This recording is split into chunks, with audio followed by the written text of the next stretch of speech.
გამარჯობა, ეს არის გადაცემა გვერდიდან და მე ვარ დავით კალანდია.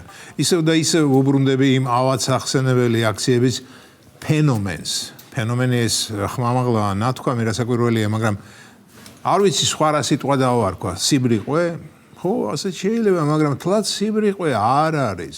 არ არის სიბრიყვე იმ აქციებში მონაწილეების мотивация. როცა ყველაფერი დასრულდება, მე ანალიტიკოსები და ფსიქიატრები დასხდებიან და გაანალიზებენ თუ რა იყო სხვადასხვა კატეგორიის მონაწილეების აქციებში მონაწილეობის мотивация. მე ახლა გვარამია მელია ხოშტარია ჭიჭეს არ გულისხმობ. მათ უნდა ძალაუფლების დაბრუნება. ისინი ერთხელ უკვე იყვნენ ძალაუფლებაში. მათ ეს მოეწონათ.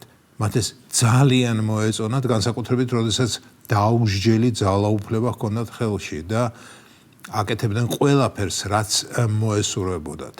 აი მათ დროს იყო თავისუფალი სიტყვის ჭეშმარიტი ჩახშობა და საკუთარი მოსახლეობის წინააღმდეგ ტერორიზმი. და თუ არაორი ფაქტორი, პირველი ივანიშვილი და მეორე კი იმდროინდელი აშშ-ს გულუბრყვილობა, დიახ, გულუბრყვილობა მიშას ხელისუფლება არ შეიცვლებოდა არასდროს. გულუბრყვილობას რატო ამბობდა? იმდროინდელ აშშ-ს ეგონა რომ ჩვენთან შესაკრებთა განანაცვლებით მათთვის არაფერი შეიცვლებოდა. შეცდნენ და კიდევ კარგი რომ შეცდნენ. რომ არ შემცდარიყვნენ, ძნელი წარმოსადგენია დღეს აქ რა დატრიალდებოდა. ალბათ მეორე მარიუპოლი. ხო, ამაზე არ მინდა ახლა ლაპარაკი, მე სხვა რამ მაინტერესებს. აი იმ აქციებში მონაწილეთა შორის რამდენიმე ჩემი ნაცნობია, კარგად ვიცნობ მათ. პოლიტიკა არასდროს აინტერესებდა და ყოველთვის ჰქონდათ პურის დიდი ნაჭერი და ზოგიერთს კი იმ პურზე ხიზილალაც ესვა. და ახლა რატომ აღიგზნენ ასე ვერ წარმომედგინა. მე კი გამოვიკითხე და მივხვდი რაშია საქმე. ყველაფერი შარშან დაიწყო გამჭვირვალობის კანონთან დაკავშირებით. აი მაშინ პირველად რომ ვიხილე იქ იმ ცეცხლოვან აქციებზე ჩემი ნაცნობები, თანაც ისეთი ნაცნობები, რომლებსაც მთელი ცხოვრება ვიცნობდი და როგორც მეგონა ყველაფერი ვიცოდი მათ შესახებ. ისინი რომ ვიხილე ვერ მივხვდი რა უნდათ მეთქი იქ, რას აპროტესტებენ. რატომ შეიძლება ტყავიდან გამოძრონ მხოლოდ იმიტომ რომ უცხოური დაფინანსება გახდეს გამჭვირვალე. ისინი ყვიროდნენ რომ რასაჭიროა ეს კანონი ფულის ქვეყანაში შემოსვლა, ისედაც გამჭვირვალეა ყველგანა ასახული და ასე შემდეგ. დიახ, უმრავლეს შემთხვევაში ესა თუ ის დონორი, როდესაც გრანტს აგზავნის ამა თუ იმ ქვეყანაში, ის გრანტი აღრიცხულია, მაგრამ აი მერე რაში იხარჯება ის გრანტი, ეს უკვე საკითხავია.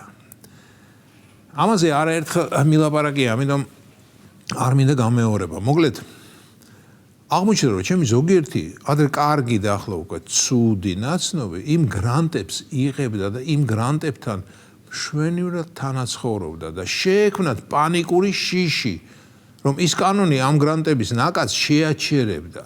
არა, სახელმწიფო კი არ შეაჩერებდა, არამედ დონორი შეაჩერებდა, რადგან ეტყობა ხარჯვითი ნაწილის გამოაშკარავება რიგ შემთხვევაში არ იყო დონორისთვის სასურველი.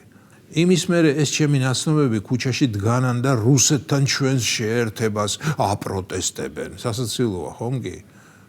ახლა კი თლად ისტერიკაში არიან. ახლა აშკარა საფრთხე გამოუჩნდათ, რომ ტრამპის ადმინისტრაციის გამოისობით ისინი ვეღარ დაფინანსდებიან და ამიტომ ტრამპის გადადგომას ითხოვენ. სრული კლინიკაა, მეგობრებო. ერთი ნაცნობი, ვისი მეუღლეც მთელი თავისი შეგნებული ცხოვრება კარგა ბარაქიანად იღებდა იმ გრანტებს, სულ იმ აქციებზეა. ხან როგორც მშობიარე დედა, ხან როგორც მეხანძრე და ხან როგორც მსახიობი. ბოლო დროს მისთვის ყველაზე მნიშვნელოვანი აღმოჩნდა მზია ამაღლობელის ფაქტორი. სულ მზია ეკერა პირზე. ვიცი რა მისი გულქვა, ბუნება ვერ წარმომედგინა, რომ მას საკუთარი თავის გარდა ვინმე მართლა შეიძლება აინტერესებდეს, მაგრამ ამაღლობელის დაცვა ტრენდული გახდა. მაინც რატომ ეგონა რომ ამაღლობელი მის პრობლემებს გადაწყვეტდა, არ ვიცი, ეტყობა წყალწაღებული ხავსე კიდება ამ პრინციპითაა. ხო, ეს უკვე დეტალებია. სულ იქაა. ეშინია საწყალს, რომ მეუღლე უგრანტოდ დარჩება და ოჯახს მძიმე ფიზიკური შრომა მოუწევს. როდესაც დავინტერესდი, კი, მაგრამ სახელმწიფო ხომ დაგვირდა, რომ გრანტებს ჩაანაცვლებს, თვითონ დააფინანსებს ისეთ პროექტებს, რაც ქვეყნისთვის აუცილებელია და არა მაგალითად მწვანე ტრანსპორტის ბანერების პოპულარიზაციას, რაზეც ერთხელ უკვე ვილაპარაკე. ეს რომ უთხარი ისტერიკაში ჩავარდა, სახელმწიფო რისი დამფინანსებელია და თუ დააფინანსებს, მხოლოდ თავისიანებს დააფინანსებსო. და ის კი ამ სახელმწიფოს უკვე მე-13 წელია ებრძვის და ეშინია. არა უშავს, ეშინოდეს. შიში შეიქმს სიყვარულსა. ეს იყო გადაცემა გვერდიდან და მე ვარ დავით კალანდია.